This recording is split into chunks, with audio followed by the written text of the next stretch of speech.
High. তো 14th ফেব্রুয়ারি আমি কোথায় গিয়েছিলাম এবং ওখানে গিয়ে সারাদিন ধরে কি কি খেলাম আজকে এই ভিডিওতে আমি সেটা শেয়ার করছি। অ্যাকচুয়ালি সোশ্যাল মিডিয়াতে ছবিগুলো পোস্ট করার পর ইনস্টাগ্রাম ফেসবুক জুড়ে আমার কাছে এত ডিএমস এসেছে, কমেন্ট এসেছে প্লেসটার সম্বন্ধে। তো আমার মনে হলো এত সুন্দর একটা জায়গার সন্ধান তোমাদেরও পাওয়া উচিত। তো ওই দিন আমি গিয়েছিলাম একটা রিসেন্টলি নিউ ওপেন রিসর্টে।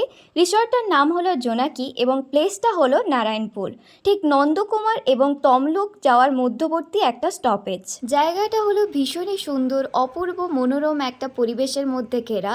অ্যান্ড মোস্ট ইম্পর্টেন্টলি রিসর্টের সামনের ফ্রন্ট ভিউ ছিল একটা সুন্দর শান্ত নদী এবং তারই ঠিক সামনে ফুলে ঘেরা একটা বাগানের মধ্যে কাটাতে পারবে তোমরা নিজেদের মতো করে সময় এবং এনজয় করতে পারবে একটা সুন্দর লাঞ্চ কিংবা একটা ক্যান্ডেল লাইট ডিনার। এবার আসা যাক ওই রিসর্টের রেস্টুরেন্টের খাওয়ার দাওয়ারের বিষয়ে এবং ওই দিন আমরা গিয়ে কি কি খেলাম। তো প্রথমে আমরা অর্ডার করেছিলাম রশ্মি কাবাব। সত্যি কথা বলতে কাবাবটা আমাদের এক্সপেকটেশনের অনেক ওপরে ছিল, ভীষণই সুন্দর ছিল এবং এতটাই সফট ছিল যে ভেঙে ভেঙে পড়ছিল আর প্রচণ্ড টেস্টি ছিল। অ্যান্ড দেন আমরা মেন কোর্সের জন্য অর্ডার করেছিলাম কাশ্মীরি পোলাও, মাটন কষা, সাদা ভাত আর দই কাতলা। তো খাওয়ার আসার পর ওনারাই প্রথমটা সব কিছু সার্ভ করে দিচ্ছিলেন।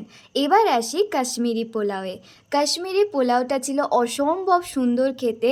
পোলাওয়ে ছিল একাধিক ছোট্ট ছোট্ট আনারস, পনির আর কাজু কিশমিশের মিশ্রণে ভর্তি। তার উপর রেস্টুরেন্টে খাওয়া দাওয়া করতে এসে মাটনের এরকম একটা রেওয়াজি পিস জাস্ট মনটাকে জয় করে নিয়েছিল। তার উপর মাটনটা ছিল ভীষণই সফট অ্যান্ড ওয়েল কুকড। এত সুন্দর খাওয়া দাওয়া পেয়ে আমি তো খেতেই ব্যস্ত ছিলাম আর খাওয়া দাওয়াটাকে জাস্ট খুবভাবে এনজয় করছিলাম কারণ প্রচণ্ড টেস্টি ছিল। হ্যাঁ, মাটনটা একটু ঝালটা লাগছিল ঠিকই। তারপরে আমি ট্রাই করলাম এক পিস মাটন আর একটু ঝাল ঝাল গ্রেভি দিয়ে সাদা ভাত। তারপর একদম প্লেটে চলে এলো ভাত দিয়ে মিক্স দই কাতলা। ভাত দিয়ে দই কাতলাটাও ছিল ভীষণ সুন্দর খেতে, বাট আমার যেন কোথাও মনে হচ্ছিল যে হলুদের ফ্রেগরেন্সটা একটু বেশি। বাট আর একজনের তো কিছুই মনে হচ্ছিল না, তার সব কিছুই সুন্দর লাগছিল খেতে, তাই খেয়েই যাচ্ছিল। তো খাওয়া দাওয়া শেষে আমরা দিলাম একটা মশলা কোল্ড ড্রিঙ্কস আর লেমন সোডা। দেন খাওয়া দাওয়া কমপ্লিট করে রেস্ট নেওয়ার জন্য আর একটু গল্প আড্ডা দেওয়ার জন্য চলে গেছিলাম আমরা ওপরে খোলা রুফ টপে।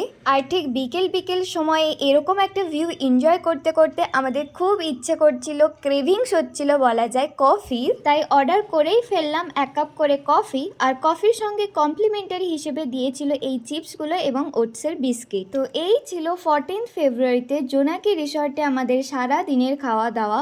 পার্সোনালি প্লেসটা এবং ওখানকার খাওয়া দাওয়া আমার ভীষণই পছন্দ হয়েছে, তোমরা চাইলে ভিজিট করতে পারো।